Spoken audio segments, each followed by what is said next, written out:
where we've seen a very partisan impeachment. That's certainly a backdrop for this press conference here. We saw the president give the State of the Union last night, and what an amazing time it is for our country, for our national economy.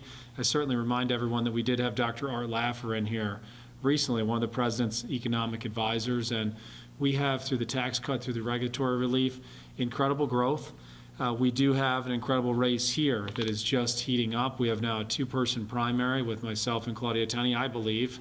We do have to file petitions here first, but that's certainly something interesting that I'll take questions from the press corps on.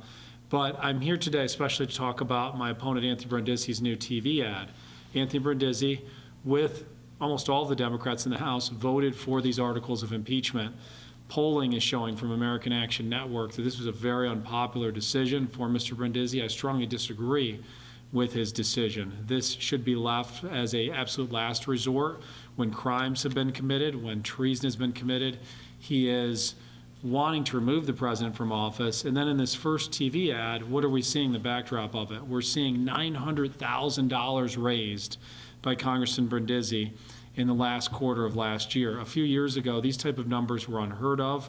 The money, if you follow the reports, is from the national left, and I believe the national left is funneling money into races as a payoff for impeachment. Congressman Brindisi votes for impeachment. Okay, we put in $1 million. That's what's funding this ad here. I want to respond to the ad, and I'm going to play the ad in a minute here, but just the key points we're going to hit on. He starts off talking about veterans. We're all for veterans. I will be emphasizing on the campaign trail that I serve the chairman of the Veterans Affairs Committee. And thankfully, even in these partisan times, veterans are something that we can rally behind. He talks about being bipartisan for the betterment of community here, but again, he was involved with this effort to remove a president from office, one of the most partisan acts that we've seen in U.S. history. And then finally, we see him using the president's image, saying the president signed my bill into law, and talking about this. And again, this is a president that he was just trying to remove from office. Now he's using the president as campaign ad. Again, I think it shows the mood in this district. They're not happy. They support the president's policies. They're going to vote for the president heavily in this district for re-election again. So I think he's talking to both sides here. He's raising money from the national left. He is then using that money to run campaign ads to try to connect himself with the very president he was trying to remove from office. And then finally, when he's talking about these laws, I've gone through and researched. There were a couple veterans laws. The fourth law I can't find. The third law he's talking about for manufacturing is actually something from a Tenney bill that made it into the Department of Defense bill. It's not a standalone law. It's something that's in a 100-page bill, and it's about where the Department of Defense has to purchase silverware from. So to come out and say, wow, this is a law. Now, he doesn't necessarily say it in this commercial, but he said in his op-ed when he voted for impeachment, I've worked with the president on many things. And I'd asked him to cite that, where he's actually worked directly with the president. I can say as a congressional aide, I worked on 4 bills that were signed into law by President Bush. But for those bills to say that me or my boss was talking with President Bush directly, that's certainly an overstatement. So I don't think he was working directly with President Trump. I think this one law that he's centerpiece in is really a small portion of a much larger law. So that's what I see in the commercial. I do feel we're in a situation of David versus Goliath now. Here I am, a teacher. We feel that we have a great chance. I know if we're the nominee, a lot of money will come into this race. But boy, Brindisi is raising a lot of money. Again, I want to emphasize it's from the national left. Should we see the commercial now, or would you like to do some more questions first? My thought is, since we're set up like this, perhaps we could do the questions now and Yes. then get reset up and framed well for The commercial, okay. commercial. Yeah. So I guess my first question has to do with the money. Yes. So the fundraising numbers were just released. Yes. And Claudia Tenney raised $300,000, and that's more or less about 10 times what you brought in. Yeah, How do you see yourself as viable against Claudia if she's out fundraising you so significantly? Sure, I would take exception to that. So Tenney did announce on October 1st if you look at her fundraising reports, some money was coming in before that. She certainly was interested in running before that, and I think talking to donors. So even though October 1st was her quote-unquote start date, there was time to set up donations. And if you look at that 300,000, in actual donations, it's 240,000. There's a lot of complicated shifts from her old campaign account to her current one. And if you look very clearly in the FEC files, it says $60,000 in transfers. So if you take that 60,000 out, it's 240 raised. In the whole campaign thus far, we've raised 180,000. So if you say, wow, Claudia Tenney raised 300,000, George Phillips only raised 30 the last quarter, sure, it's 10 times. But if you say George Phillips raised $180,000 for the year and Claudia Tenney raised 240, we're on a little bit more level playing field.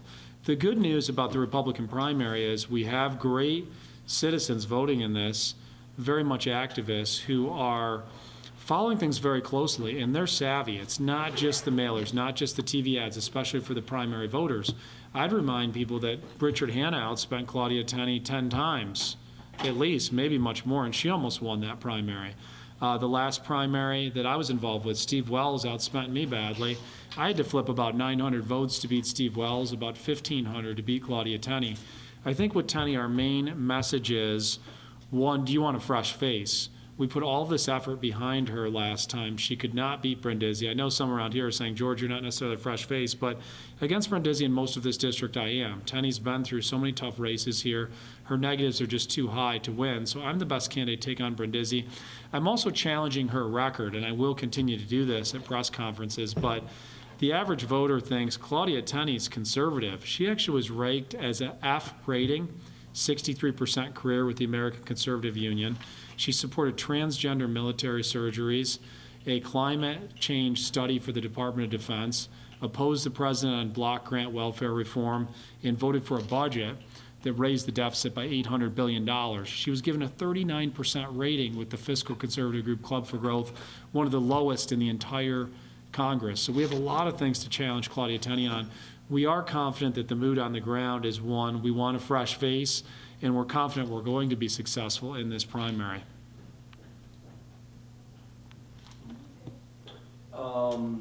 Obviously, if, and I'll take my time asking to give Eric a moment to put his mic up. Thanks, Eric. But obviously, he's already out there with ads. Sure. And let's face it, you know, that's where a lot of the money goes. Not all of it, but a lot Sure. of the fundraising goes into television ads. How do you catch up with him if he's already on air? Yeah, what an amazing time. The last Tenney Brindisi race, would you believe $25 million was spent on this race? And if you look at how many ads it could buy in a low-dollar media market, it was the most expensive race in the country in terms of the most number of ads seen. If you look at Brindisi Tenney last time, people are saying, wow, Brindisi has $2 million already. Brindisi Tenney, by the summer of 2018, when the primary would have been finished, now there was no primary last time, Brindisi was at about 2 million, Tenney over 1 million. Let's say they were at 3 or 4 million total. So 3 or 4 million total by the summer of 18 out of 25 million spent. So hold on to your seats here. Brindisi has 2 million now. Sure, he's going to raise more here. Once we're the nominee, national folks are going to look and say, this is the number one pickup in the entire country for Republicans. This is the district that we have a freshman Democrat sitting in that went for Trump by the largest margin. So we're confident once we're the nominee, we'll have resources. And does anyone really need to see $25 million in ads to make up their mind here? Our challenge is going to be to connect with voters, and I think there's two sets of voters in the general we're going to be looking to connect with. One, the Trump voters, and they're not all Republicans. In this district, we know there are Democrats who feel their jobs have been sent overseas. They feel that Washington is a mess. They were supporting Trump. We have to make sure they're staying on our ticket because they did not for Claudia Tenney. We had people voting and supporting the president who then voted for Tenney. The second group is those who might not be thrilled with the president. Oh, I'm a moderate. I don't like the president's style, this or that. We have to make the case to them, and we have a plan to do that for each of them. For the Trump voters, I'm going to talk about my working class roots. My grandpa was born on his family farm. He was a labor union leader who fought to get weekends off. And I worked in manufacturing at IBM. I'm going to be there for the American worker. I fought for property tax reform. For the more moderate voters, and women especially as Republicans, we need to connect with women voters. I worked on a law to rescue women from human trafficking. I am going to use that same expertise to fight to crush the drug supply lines coming in from Mexico that are killing our children, that are killing men and women every day, and by their own decisions, unfortunately. And then finally, I'm going to use that expertise on healthcare issues. I think those are things that are going to gravitate with the electorate and a message that will bring us to victory here. Other questions here? Eric, you set up? Oh, I've been. Great, you're good, you're filming. So overall, the premise, I went through the Brindisi TV ad. I'm going to play it here in a minute and just break down where I think, look, these are things where there needs to be a correction, there needs to be a counter on it. But my main points for this press conference is this is a congressman who voted for the extreme measure of removing a president from office. There was no crime committed, there was no treason to the country. It's extremely unpopular in this district. Now he's using the president in his campaign ad, and he is in his op-ed and other ways saying, I'm working with the president on things. I would challenge him to say, when are you directly working with the president? Has he talked with you on these laws? I don't think he has. If he has some things to show where he actually worked with the president, then so be it. One of the laws he's claiming was a very small portion of a 100-page Department of Defense bill. So again, I think it's an overstatement to say this was a standalone law. It was some language in a bill.